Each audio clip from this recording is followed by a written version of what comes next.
فرش التراب يضمني وهو غطاء.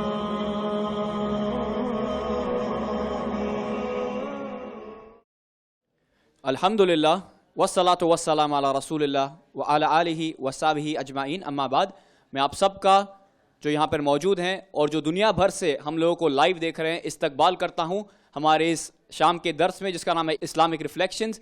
السلام علیکم ورحمۃ اللہ وبرکاتہ. میں دعا کرتا ہوں اللہ سبحانہ و تعالیٰ سے کہ وہ ہمارے یہاں جمع ہونے کو قبول فرمائے. اور آگے بڑھتے ہوئے میں مختصر سا الاسر فاؤنڈیشن کا تعارف آپ کے سامنے رکھنا پسند کروں گا. الحمدللہ الاسر فاؤنڈیشن ایک نان پروفٹ آرگنائزیشن ہے اور اس کے کئی مقاصد ہیں, کئی ساری ایکٹیویٹیز ہیں جس میں سے میں کچھ آپ کے سامنے ذکر کرتا ہوں, جیسے کہ اسلامک ریفلیکشنز, جیسے کہ یہ ہفتہ واری درس جو ایوری سیٹرڈے بعد نماز مغرب یہاں پر ہوتا ہے, جس میں مختلف علماء اور دعات کو بلایا جاتا ہے تاکہ وہ ہمیں واعظ و نصیحت کر سکیں. اس کے علاوہ ٹینڈر کڈز, بچوں کے لیے جن کی عمر 5 سے 12 سال ہے, ان کے لیے یہ پروگرام آرگنائز کیا جاتا ہے. اس میں بچوں کو ماڈرن ٹیکنالوجی کے ذریعے اسلام کے بارے میں بتایا جاتا ہے, بیسکس آف اسلام, ارکان الاسلام, ارکان الایمان. اور اس کے علاوہ ہمارا ایک پروگرام ہے شیڈز آف اسلام جو ایوری سنڈے انگلش میں ہوتا ہے. جیسے کہ ہم جانتے ہیں کہ یہاں پر کئی مختلف جگہوں سے, مختلف کنٹریز سے ہمارے شہر میں لوگ آتے ہیں, بستے ہیں, جو اردو جمعہ خطبات وغیرہ سے فائدہ نہیں اٹھا پاتے ہیں کیونکہ وہ اردو نہیں جانتے. تو اس لیے ہم نے یہ پروگرام ان کو مد نظر رکھتے ہوئے آرگنائز کیا ہے, جس میں پریزنٹیشنز, لیکچرز, لائیو سٹریمنگ یہ سب کنڈکٹ کی جاتی ہے. اس کے علاوہ جو ہے دعویٰ ایڈوکیشنل ورکشاپ, اس میں ہم لوگ مسلمانوں کو اسلام کا پیغام غیر مسلمانوں تک کس طرح پہنچائیں, اس کی ٹریننگ دی جاتی ہے. یہ اب تک الحمدللہ یہ ورکشاپ UK, شیلانگ, حیدرآباد, بھوپال, کشمیر وغیرہ میں ہوا ہے. اور الحمدللہ اور ساری ایکٹیویٹیز سے ہم سے ٹچ میں رہنے کے لیے آپ ہمارے ویب سائٹ پر جا سکتے ہیں www.alasrfoundation.com. ایک بار پھر دہرانا چاہتا ہوں www.alasrfoundation.com. اور ہمارا فیس بک پیج ہے www.facebook.com/alasr.foundation.1. اور آپ ہم سے واٹس ایپ پہ بھی ٹچ میں رہ سکتے ہیں. ہمارا واٹس ایپ نمبر ہے +91 جو کہ انڈیا کا کوڈ ہے 888-580-5774 888-580-5774. اب زیادہ وقت نہ لیتے ہوئے میں آگے بڑھتا ہوں اور میں شیخ ظفر الحسن مدنی جو ہمارے آج کے مقرر ہیں ان کا مختصر سا تعارف آپ کے سامنے رکھنا پسند کروں گا. الحمدللہ شیخ ظفر الحسن مدنی یہ پرتاپ گڑھ میں پیدا ہوئے جو کہ UP میں ہے, اور ماشاء اللہ مدینہ منورہ سے انہوں نے حدیث کے شعبے میں ڈگری حاصل کی. اور الحمدللہ شیخ کو موقع ملا کئی علماء سے دین کا علم حاصل کرنے کا, اور پیس TV کے معروف سپیکر ہیں, اور UAE میں 25 سے زیادہ سالوں سے دعوت و تبلیغ کا کام انجام دے رہے ہیں.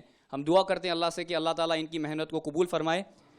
اور ماشاءاللہ 2004 میں شیخ کو سعودی عربیہ نے official teacher for Hajj appoint کیا ہے, اور الحمدللہ کئی بکس آتھر کی ہیں جن میں سے ہیں طریقہ حج اور احکام عقیقہ. شیخ کی کئی بکس میں سے جو شیخ نے آتھر کی ہیں وہ ہے طریقہ حج اور احکام عقیقہ. اور آج الحمدللہ اسلامک ریفلیکشنز میں یہ دوسری بار ہے کہ شیخ نے ہمارے دعوت پہ لبیک کہا. ہم انہیں شکریہ ادا کرتے ہیں. پہلے جو ان کا یہاں پر لیکچر تھا وہ تھا مقصد حیات, اور آج کا جو ان کا موضوع ہے وہ ہے اتباع سنت. اب زیادہ وقت نہ لیتے ہوئے ہم دعوت دیتے ہیں شیخ ظفر الحسن مدنی کو کہ وہ آئیں اور اپنے تقریر کا آغاز کریں. ان الحمد للہ نحمده ونستعینه ونستغفره ونعوذ باللہ من شرور انفسنا ومن سیئات اعمالنا من يهده الله فلا مضل له ومن يضلله فلا هادي له واشهد ان لا اله الا الله واشهد ان محمدا عبده ورسوله. يا ايها الذين امنوا اتقوا الله حق تقاته ولا تموتن الا وانتم مسلمون. يا ايها الناس اتقوا ربكم الذي خلقكم من نفس واحده وخلق منها زوجها وبث منهما رجالا كثيرا ونساء واتقوا الله الذي تساءلون به والأرحام إن الله كان عليكم رقيبا يا أيها الذين آمنوا اتقوا الله وقولوا قولا سديدا يصلح لكم أعمالكم ويغفر لكم ذنوبكم ومن يطع الله ورسوله فقد فاز فوزا عظيما أما بعد فإن خير الحديث كتاب الله وخير الهدي هدي محمد صلى الله عليه وسلم وشر الأمور محدثاتها وكل محدثة بدعة وكل بدعة ضلالة وكل ضلالة في النار فأعوذ بالله من الشيطان الرجيم بسم الله الرحمن الرحيم لقد كان لكم في رسول الله أسوة حسنة لمن كان يرجو الله واليوم الآخر وذكر الله كثيرا وقال فمن كان يرجو لقاء ربه فليعمل عملا صالحا ولا يشرك بعبادة ربه أحدا محترم سامعین، نوجوان ساتھیوں، دینی ماں اور بہنوں، پہلے تو ہم اللہ تعالیٰ کا شکر ادا کرتے ہیں کہ الہ العالمین نے ہمیں اور آپ اور سب بھائیوں اور بہنوں کو ایک دینی علمی مجلس میں بیٹھنے کی توفیق نصیب فرمائی۔ اللہ تعالیٰ سے دعا ہے کہ الہ العالمین اس قسم کی مجلسوں کی جتنی فضیلتیں ہیں سب کا مستحق ہم تمام ساتھیوں کو بنا دے۔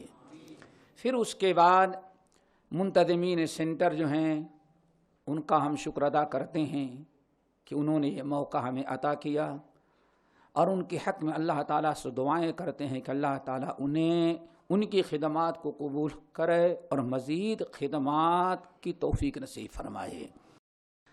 میرے بھائیوں، موضوع ہمارے لیے مقرر کیا گیا ہے کہ وہ ہے اتباع سنت۔ اتباع سنت کے متعلق 2-3 باتیں بتا دینا بہت ہی ضروری ہے۔